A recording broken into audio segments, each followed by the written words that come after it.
गोपीनाथ मुंडे ईश्वर की शपथ लेता हूं की 26 मे 2014च्या संध्याकाळी देशाच्या कॅबिनेट मंत्रिपदाची शपथ घेताना कुणाच्याही मनात आलं नसेल की पुढच्या 8 दिवसातच महाराष्ट्राच्या या लोकप्रिय नेत्यावर काळाचा एवढा मोठा आघात होणार आहे।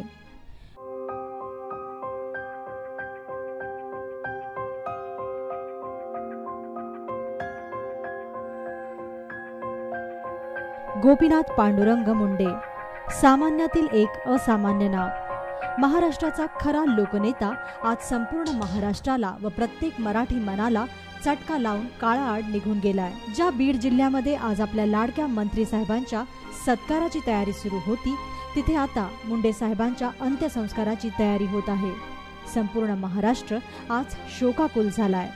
सर्वांना हाच प्रश्न पडलाय की असे अचानक मुंडे साहेब का निघून गेले? कारण आता तर खरी सुरुवात झाली होती स्वप्नपूर्तीची। आतापर्यंत जमिनीशी जुडलेल्या या लोकनेत्याला आपल्या स्वप्नातील समाज, आपल्या स्वप्नातील महाराष्ट्र घडवायची खरी संधी आता मिळाली होती, पण काळाला ते मान्य नव्हते। पंतप्रधान नरेंद्र मोदी यांच्या मंत्रिमंडळात केंद्रीय ग्रामीण विकास मंत्री या पदाचा कारभार अजून त्यांनी हातात घ्यायला सुरुवातच केली होती की आज दिल्लीत एका रोड ॲक्सिडेंटमध्ये गोपीनाथ मुंडे मृत्युमुखी पडले। गोपीनाथ पांडुरंग मुंडे महाराष्ट्र भाजपातील एक मोठं नाव, पण हे नाव कमावण्यासाठी मुंडेंना खूप संघर्ष करावा लागला। बीड जिल्ह्यातील परळी गावात 12 डिसेंबर 1949ला गोपीनाथ मुंडे यांचा जन्म झाला। पांडुरंग व लिंबाबाई मुंडेंच्या 5 मुलांपैकी गोपीनाथ हे तिसरे अपत्य। सुरुवातीला गावातील शाळेतच गोपीनाथजींनी आपलं प्राथमिक शिक्षण घेतलं आणि नंतर बीडमधील अंबेजोगाई व पुण्यातील ILS कॉलेजमध्ये त्यांनी BA ची डिग्री मिळवली। अंबेजोगाईतील याच कॉलेजमध्ये मुंडे यांची ओळख झाली प्रमोद महाजनशी आणि इथेच त्यांना भेटला त्यांचा खरा मित्र। प्रमोद महाजनशी झालेल्या मैत्रीमुळेच कुठे ना कुठे मुंडेजींचे पाय राजनीतीत रोवले गेले। दोघेही अखिल भारतीय विद्यार्थी परिषदेचे कार्यकर्ते झाले व तत्कालीन पंतप्रधान इंदिरा गांधींनी पुकारलेल्या आणीबाणीच्या विरोधात सुरू झालेल्या चळवळीत सामील झाले।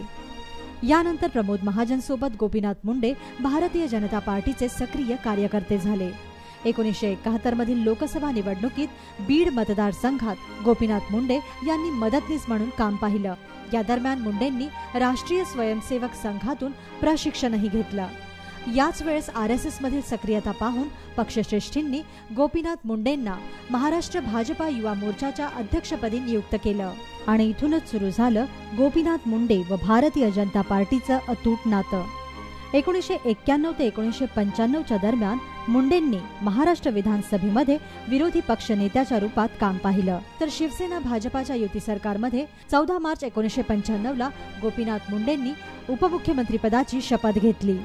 1980च्या दरम्यान प्रमोद महाजन सोबतची मुंडेंची मैत्री नात्यात बदलली।